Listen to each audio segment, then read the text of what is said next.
Sir നമ്മുടെ ഈ സമ്പൂർണ്ണ സാക്ഷരത അതിൻ്റെ മേനിനടിച്ച് കേരളം നമ്പർ 1 എന്ന് പറഞ്ഞ കാലമൊക്കെ പോയി. ഇപ്പോൾ ഒരുവിധപ്പെട്ട എല്ലാവർക്കും പ്രാഥമിക വിദ്യാഭ്യാസം ഉണ്ട്, അല്ലെങ്കിൽ നമ്മൾ തുല്യതാ പഠനം വഴിയൊക്കെ നേടിയെടുക്കുന്നു. ഇപ്പോൾ പ്രധാനമായ ഊന്നൽ കൊടുക്കുന്നത് സ്കൂൾ വിദ്യാഭ്യാസ രംഗത്തെക്കുറിച്ചാണ്. എപ്പോഴും നമ്മൾ ഈ SSLC ഫലപ്രഖ്യാപനമൊക്കെ വരുമ്പോൾ ഫുൾ A+കളുടെ എണ്ണം കൂടുന്നു. അപ്പോൾ അതിൻ്റെ ഗുണനിലവാരത്തെക്കുറിച്ചുള്ള ആശങ്കകളും വരുന്നുണ്ട്. ഇപ്പോൾ വിദ്യാഭ്യാസ രംഗം സജീവ ചർച്ചാ വിഷയമാവുന്നു. സ്കൂളുകളുടെ അപര്യാപ്തതകൾ, അവിടുത്തെ അടിസ്ഥാന പ്രശ്നങ്ങൾ, കെട്ടിടങ്ങളുടെ ബലക്ഷയം അടക്കമുള്ളവ വാർത്തയാകുന്നു. അപ്പോൾ വിദ്യാഭ്യാസ മന്ത്രി അരയും തലയും മുറുക്കി ഇറങ്ങുകയാണ്. വിദ്യാഭ്യാസ പദ്ധതിയെ അല്ലെങ്കിൽ സ്കൂളുകളുടെ വിദ്യാഭ്യാസ രീതിയെ സമൂലമായി അങ്ങ് പരിഷ്കരിച്ച് കളയാം. അതിന് ആദ്യം 2-3 കാര്യങ്ങൾ പറയുന്നു. അതായത് വേനൽ അവധിക്കാലം അത് മൺസൂൺ അവധിക്കാലമാക്കി മാറ്റണം. ബാക്ക് ബെഞ്ചർ എന്ന് പറയുന്ന കൺസെപ്റ്റേ വേണ്ട. സ്കൂളുകളിലെ ബെഞ്ചുകളുടെ ക്രമീകരണം ഷേപ്പിലാക്കണം. അത് നല്ല നിർദ്ദേശമാണെന്ന് തോന്നുന്നു. പിന്നെ കഴിഞ്ഞ ദിവസം സിനിമാ നടൻ കുഞ്ചാക്കോ ബോബനെയും വെറുതെ വിട്ടില്ല. കുഞ്ചാക്കോ ബോബൻ ഒരു പ്രസ്താവന നടത്തിയിത്രേ. അതായത് ജയിലുകളിലല്ല, സ്കൂളുകളിൽ ആണ് നല്ല ഭക്ഷണം കൊടുക്കേണ്ടത്. അപ്പോൾ വിദ്യാഭ്യാസ മന്ത്രി കുഞ്ചാക്കോ ബോബനെ ക്ഷണിക്കുകയാണ്, സ്കൂളുകളിൽ നേരിട്ട് വരും, ഞാൻ ഒന്ന് ഭക്ഷണം കഴിക്കൂ, എങ്ങനെയുണ്ടെന്ന് മനസ്സിലാക്കാം. എന്താണ് വിദ്യാഭ്യാസ മന്ത്രിയുടെ മനസ്സിലുള്ളത്? വിദ്യാഭ്യാസ മന്ത്രിയുടെ മനസ്സിൽ അദ്ദേഹം കൃത്യമായി ഉദ്ദേശിക്കുന്നത് എന്താണെന്ന് നമുക്ക് ഇങ്ങോട്ട് വെളിയിലേക്ക് വരുന്നില്ല എന്നുള്ളതാണ് സത്യം. അദ്ദേഹം എന്താണ് ഇതുകൊണ്ടൊക്കെ അർത്ഥമാക്കുന്നതാണ്. കാരണം പിന്നെ ഇൻഫ്രാസ്ട്രക്ചർ പല കാര്യങ്ങളിലും ഈ പറഞ്ഞതുപോലെ ഈ ഒരു മേനി നടിപ്പാണല്ലോ ഉള്ളത്. നമ്മുടെ ഒരു സംസ്ഥാന മന്ത്രിസഭയിൽ ഒരു മന്ത്രി തന്നെ ഈ SSLC പരീക്ഷാ നിലവാരത്തെപ്പറ്റി പ്രസ്താവന ഇറക്കുകയും അത് വിവാദമാവുകയും ചെയ്തിരുന്നു. പിന്നെ അദ്ദേഹം അത് കൃത്യമായി തടിയൂരി അതിൽ നിന്ന് അങ്ങനെയാണ് സംഭവിച്ചത്. അപ്പം അതില് കൃത്യമുണ്ട്. കാര്യം നമ്മൾ ഈ SSLC വിജയ ശതമാനം നമ്മുടെ ഉന്നത വിദ്യാഭ്യാസത്തിനുള്ള ഒരു ചവിട്ടുപടി എന്നുള്ള നിലയിൽ, അല്ലെങ്കിൽ അവിടെ നിന്നാണല്ലോ നമ്മൾ കണക്ക് കൂട്ടുന്നത്, അറിയാമല്ലോ. അപ്പോൾ അത് പിന്നീട് അതിൽ മാറ്റം വരാൻ പോവുകയാണെന്നാണ് മനസ്സിലാക്കാൻ. കാരണം അതൊരു വ്യാപകമായി കഴിഞ്ഞു. എല്ലാവരും ഞങ്ങൾ ജയിക്കുന്നത് അതൊരു നേട്ടമായി പറയുന്ന ഒരവസ്ഥ ഉണ്ടായി. 100% വിജയം എന്ന് പറയുന്നത് ഭരണ നേട്ടമായി തന്നെ വിലയിരുത്തപ്പെടുന്ന ഒരു സാഹചര്യം ഒരു പ്രസ്താവനകളിലൂടെ വരുന്നു. അത് നേട്ടമായിട്ടാണ്. അങ്ങനെയാണല്ലോ ഈ മന്ത്രിമാർ ഈ വന്നിരുന്ന SSLC റിസൾട്ട് പ്രഖ്യാപിച്ച് തുടങ്ങിയിട്ട് തന്നെ കുറേ പണ്ടിങ്ങനെ അല്ലായിരുന്നു. പണ്ടെന്ന് പറഞ്ഞാൽ ഞാൻ ഉദ്ദേശിക്കുന്ന 10-30 വർഷം മുമ്പൊക്കെയുള്ള കാര്യമാണ്. ഏത് മന്ത്രി തൊട്ടാണെന്ന് കൃത്യമായിട്ട് ഓർക്കുന്നത്. TM ജേക്കബ് തൊട്ടാണെന്ന് തോന്നുന്നത് വന്നിരുന്ന മന്ത്രിമാർ റിസൾട്ട് പ്രഖ്യാപിക്കുന്ന നിലയിലെത്തിയത്. അതിനു മുമ്പ് അങ്ങനെയല്ലായിരുന്നു. റിസൾട്ട് വരികയും എൻ്റെയൊക്കെ ചെറുപ്പകാലങ്ങളിൽ നമ്മൾ ഓർക്കുന്നുണ്ട് കൃത്യമായിട്ട്. നമ്മൾ ഈ പത്രം വരാൻ ഇങ്ങനെ നോക്കിയിരിക്കും, പത്രത്തിൽ വരുന്നു, അതൊക്കെ വലിയ സംഭവമായിരുന്നു. 38%, 40% വിജയം, ഫസ്റ്റ് ക്ലാസ് എന്നൊക്കെ പറഞ്ഞു കഴിഞ്ഞാൽ വലിയ സംഭവമായിരുന്നു. അത് പിന്നെ ഇപ്പോഴത് മാറി, അത് മാറട്ടെ. മത്സരാധിഷ്ഠിതമായിരുന്നു. അത് നമ്മുടെ പഴയ കാലത്ത് ഒരു 10ാം ക്ലാസ് പാസ്സാകുക എന്നൊക്കെ പറഞ്ഞാൽ അതിനും കുറച്ച് കാലം മുമ്പ് വളരെ ഗംഭീരമായ സംഭവമായിരുന്നു. അത് പോട്ടെ, കാരണം അത് കാലം മാറുന്നതനുസരിച്ച് ഏതൊരു മാറ്റം വരുമല്ലോ. പക്ഷേ ഇവിടെ അത് ഒരു അങ്ങനെ 100% വിജയം എന്ന് പറഞ്ഞ് ഉണ്ടാക്കിയെടുക്കുന്നതിൽ കാര്യമില്ലെന്നൊരു അഭിപ്രായം ഇപ്പോൾ കൃത്യമായി രൂപപ്പെട്ട് കഴിഞ്ഞു. അതങ്ങനെയല്ല വേണ്ടതെന്നും ഒരു ഇവാലുവേഷൻ കൃത്യമായിട്ട് ഓരോ ക്ലാസ്സിലും നടന്നിരിക്കണം എന്നുള്ളതും, ആരെയും നമ്മൾ കൊച്ചാക്കാനോ ചെറുതാക്കാനോ കുട്ടികളെ നിരുത്സാഹപ്പെടുത്താനോ അല്ല, പക്ഷേ ഒരു ഇവാലുവേഷൻ എന്ന് പറയുന്നത് ആവശ്യമാണ് എന്ന ഒരു ചിന്താഗതി എല്ലാവരിലും ഉണ്ടായി കഴിഞ്ഞിരിക്കുന്നു എന്നുള്ളതാണ് സത്യം. പിന്നെ നമ്മളിവിടെ എനിക്ക് തോന്നുന്നത് രാഷ്ട്രീയ നേതൃത്വം അല്ലെങ്കിൽ അവർ അധികാരത്തിലിരിക്കുമ്പോൾ എന്തെങ്കിലും പുതിയ പദ്ധതി നടപ്പാക്കിയിരിക്കണം, അല്ലെങ്കിൽ വ്യത്യസ്തത ഉണ്ടാക്കി എന്നതിൻ്റെ പേരിലാണ് എന്തെങ്കിലും കാണിച്ചു കൂട്ടാൻ ശ്രമിക്കുന്നത്. അങ്ങനെ കാണിച്ചിട്ട് ഇത് മെച്ചപ്പെടുത്താനുള്ള ഒരു ഓവറോൾ പരിശ്രമം ഉണ്ടാകുന്നത് നമുക്ക് മനസ്സിലാക്കാം. പക്ഷേ താൻ ഇരുന്ന അവസരത്തിൽ ഇന്നത് ചെയ്തു എന്ന് പറയാൻ വേണ്ടി പറയുന്ന രീതിയിലേക്കാണ് കാര്യങ്ങളുടെ പോക്ക്. അത് രാഷ്ട്രീയ നേതൃത്വത്തിൻ്റെയൊക്കെ നിലനിൽപ്പിൻ്റെയൊക്കെ പ്രശ്നമായിരിക്കും. അവധിക്കാലത്തെ പറ്റി പറഞ്ഞല്ലോ. അവധിക്കാലം എന്ന് പറയുന്നത്, മധ്യവേനൽ അവധി എന്ന് പറയുന്നത് വർഷങ്ങളായി തുടരുന്ന ഒരു സമ്പ്രദായമാണ്. ഈ വേനൽക്കാലം എന്ന് പറയുന്നത് കൊടും ചൂടാണ് അനുഭവപ്പെടുന്നത്. അത് ഓരോ വർഷം കഴിയുന്നതോറും ഈ ചൂടെന്ന് പറയുന്നത് വർദ്ധിച്ചുകൊണ്ടേ ഇരിക്കുകയാണ്.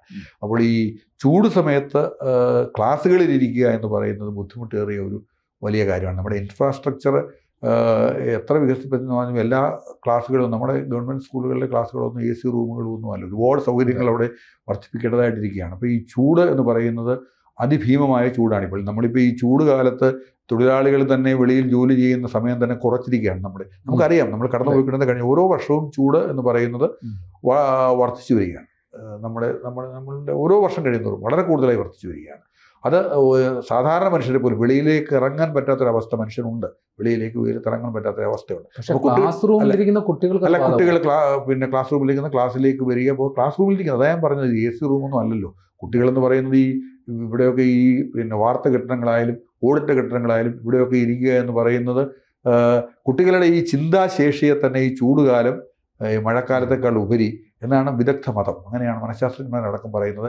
ഈ കുട്ടികളുടെ ഈ ചിന്താശേഷി, ചിന്തിക്കാനുള്ള കഴിവ്, എവിടെയെങ്കിലും സ്വസ്ഥമായിരിക്കും, ഇതൊക്കെ ഈ ചൂട് കാലത്താണ് നമ്മൾ അങ്ങ് അസ്വസ്ഥരാകുന്നത്. മഴക്കാലത്ത് കെടുതികളുണ്ട്, അതൊരു വസ്തുതയാണ്.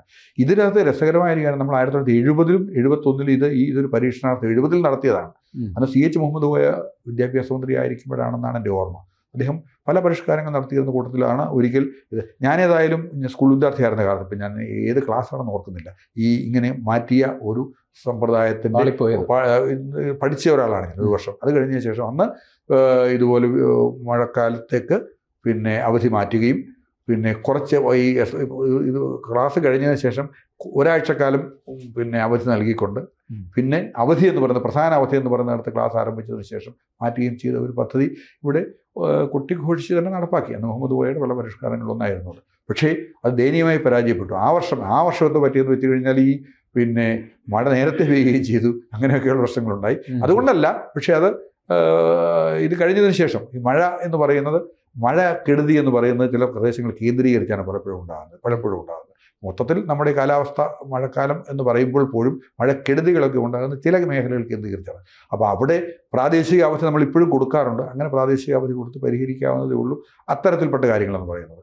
അപ്പോൾ അത് നമ്മൾ നടപ്പാക്കി പാളിപ്പോയി, അത് മന്ത്രി ശ്രദ്ധിച്ചിട്ടുണ്ടോ എന്ന് എനിക്ക് അറിഞ്ഞുകൂടാ, അതോ മന്ത്രിയുടെ ശ്രദ്ധയിൽ ആരെങ്കിലും പെടുത്തിയിട്ടുണ്ടോ എന്ന് നമുക്ക് അറിഞ്ഞുകൂടാ. ഏതായാലും അത് ചർച്ചകൾ വരട്ടെ എന്നാ പറഞ്ഞു. ചർച്ചകൾ വരട്ടെ എന്നാണ് മന്ത്രി പറഞ്ഞിരിക്കുന്നത്. അല്ല ഞാൻ പറഞ്ഞു. പക്ഷെ അതൊരു പാളിപ്പോയ പരീക്ഷണമാണ്, അങ്ങനെ നടത്തി പാളിപ്പോയ ഒരു പരീക്ഷണമാണ്. അതൊരു പുതിയ കാര്യമല്ല ഈ അവധി മാറ്റുന്നു എന്ന് പറയുന്നത്. എന്തായാലും അത് വിദ്യാഭ്യാസ വിദഗ്ധന്മാരും മനഃശാസ്ത്രജ്ഞന്മാരും കുട്ടികളെ പറ്റി പഠിക്കുന്നവരും കുട്ടികളുടെ സ്വഭാവത്തെ പറ്റി പറയുന്നവരും ഈ ചൂടുകാലത്ത് ആണ് കുട്ടികളെ സംബന്ധിച്ചിടത്തോളം വലിയ ബുദ്ധിമുട്ട്. പിന്നെ നമ്മുടെ ഈ കെട്ടിടങ്ങൾ ഇടിഞ്ഞു വീഴാതിരിക്കുന്നു എന്നൊക്കെ പറയും, ഇടിഞ്ഞു വീഴുക എന്നൊക്കെ പറയുന്നതിനകത്ത് അത് അതിൻ്റെ ഇൻഫ്രാസ്ട്രക്ചർ സൗകര്യങ്ങൾ വർദ്ധിപ്പിക്കുക, അത് കൃത്യമായ മേൽനോട്ടം ഇല്ലാത്തത് കൊണ്ടാണ് സംഭവിക്കുന്നത്. ഈ ഒളിച്ചു മാറ്റേണ്ട കെട്ടിടങ്ങൾ ഒളിച്ചു മാറ്റി. ഇപ്പോൾ ഈ കഴിഞ്ഞ ദിവസം മുഖ്യമന്ത്രി ഒരു നിർദ്ദേശം ഇമ്മീഡിയറ്റ് ആയിട്ട് അറിയിക്കണമെന്ന് പറഞ്ഞ് 2 ആഴ്ചക്കകത്ത് അറിയിക്കണമെന്നൊക്കെ പറഞ്ഞൊരു നിർദ്ദേശം നൽകിയിരിക്കുന്നത് കണ്ടു. എല്ലാ സ്കൂളുകളിലും ഉടൻ അറിയിക്കണമെന്നൊക്കെ പറഞ്ഞു. അത്തരം നടപടികൾ സ്വാഗതാർഹമാണ്. അത് നമ്മൾ ഇടിഞ്ഞു വീഴുന്ന കെട്ടിടങ്ങൾ അത് ഉണ്ടാകാതിരിക്കുക, കുട്ടികൾക്ക് അത്തരം കാര്യങ്ങളാണ് അതിന് വേണ്ടത്. അവധി മാറ്റം ഒരു പദ്ധതിയാകുമെന്നും അത് മന്ത്രി ഉദ്ദേശിക്കുന്നത് പോലെ ഒരു പുതിയ കാര്യമായി അവതരിപ്പിച്ച് ഖ്യാതി നേടാൻ കഴിയുമെന്ന് തോന്നുന്നില്ല. ഈ ബാക്ക് ബെഞ്ചർമാരെ വേണ്ടാന്ന് വെക്കുന്നത്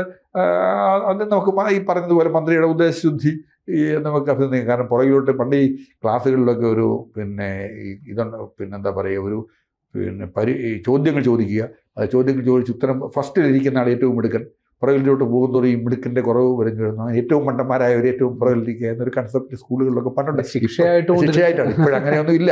അത്തരത്തിൽപ്പെട്ട ശിക്ഷകളൊന്നും ഇപ്പോൾ ഇല്ല.